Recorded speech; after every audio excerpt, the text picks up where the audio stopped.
Hello guys, and welcome to my channel. In this video we are talking about PlayStation 5 versus Xbox Series X. Before we continue our video, make sure to subscribe to our channel and hit the bell icon for more interesting videos. Almost 2 years after their launch, the PS5 versus Xbox Series X battle remains a fierce one. In our reviews, we were suitably impressed with both games' consoles and remain so, with the two machines gaining more features and games as the latest generation gathers pace. But if you can only choose one, you'll want to find out which one is best for you. The battle between PS5 versus Xbox Series X has been relatively consistent since the launch of both consoles, which has clouded potential buyers' vision when considering upgrading their setup to the next generation. With great version-exclusive games and a high praise from players and critics alike for both parties, it's a difficult decision to make. So if you're on the market to buy, it can be incredibly challenging to decide on which console to add to your setup unless you really know your stuff. PS5 versus Xbox Series X. Pricing. The Xbox Series X and the standard model of the PlayStation 5 both cost $500. Though the PlayStation 5 is also available in the digital edition for $400. The only difference with the digital PS5 is that it lacks a disc drive, so you're limited to digital games. If you want an Xbox but can't pay up front, Microsoft offers the Xbox All Access program. This allows you to pay $35 per month for an Xbox Series X, plus a subscription to Game Pass Ultimate, over the course of 24 months. Note that Microsoft also offers the Xbox Series S, a smaller and less powerful console that lacks a disc drive. Since that system is in a different class, we won't consider it here. See our comparison of the Xbox Series X and Series S if you'd like more info on it.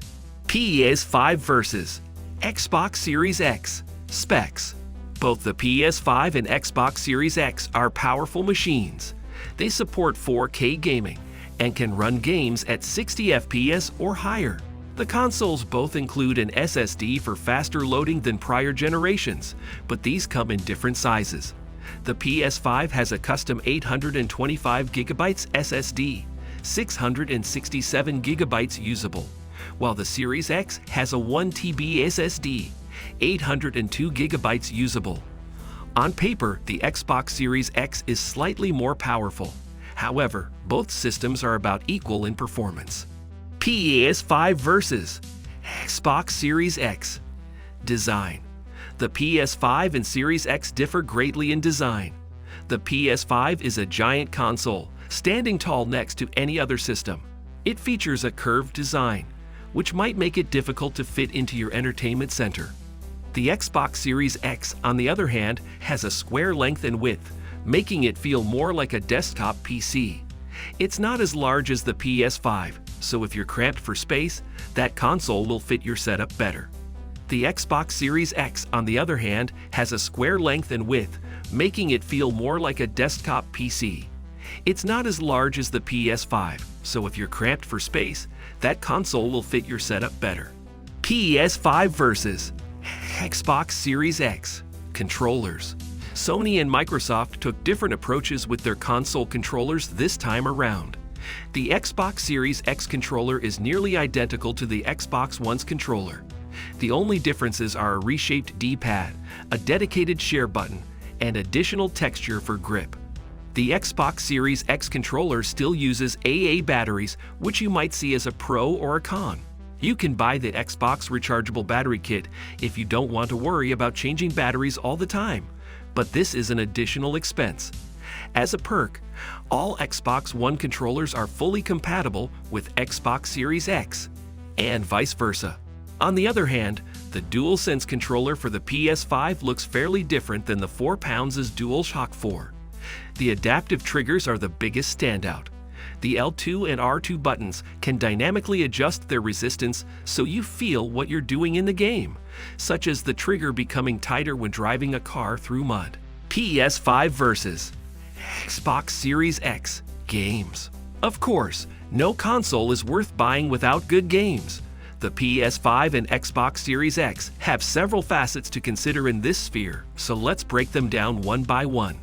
The PlayStation 5 hasn't received a ton of exclusives in its first few years, as many of its big titles are also available on £4. Big PS5 exclusives so far include the Demon's Souls remake, Returnal, Ratchet & Clank, Rift Apart, and Final Fantasy VII Remake Intergrade. Other games are available on both £4 and PS5, but not on other consoles. These include Spider-Man, Miles Morales, Sackboy, A Big Adventure, Horizon Forbidden West, and God of War Ragnarok. The Medium is a horror game that was console exclusive to Xbox Series X and S, though is now available on PS5 as well. An announced Fable game and Arcane's latest title, Redfall, will be console exclusive to Xbox Series X and S, but those aren't available yet. Should you buy the PS5 or Xbox Series X? There's no clear answer as to whether the PS5 or Xbox Series X is the better console. Counting each section winner above results in a tie score, and neither console has a strong enough weakness to make it the obviously inferior choice. As a result, we would recommend the following. Buy the PlayStation 5 if you want to play PS5 exclusives, aren't tempted by Game Pass, don't have a library of older Xbox games, or are interested in VR. Buy the Xbox Series X if you want to use Game Pass, aren't interested in the PS5's exclusives, or are deeply integrated into the Xbox ecosystem. That's all for today's video. Hope you guys enjoyed our video. For more videos, make sure to subscribe to the channel and hit the bell icon for more interesting videos. Thanks for watching and have a wonderful day.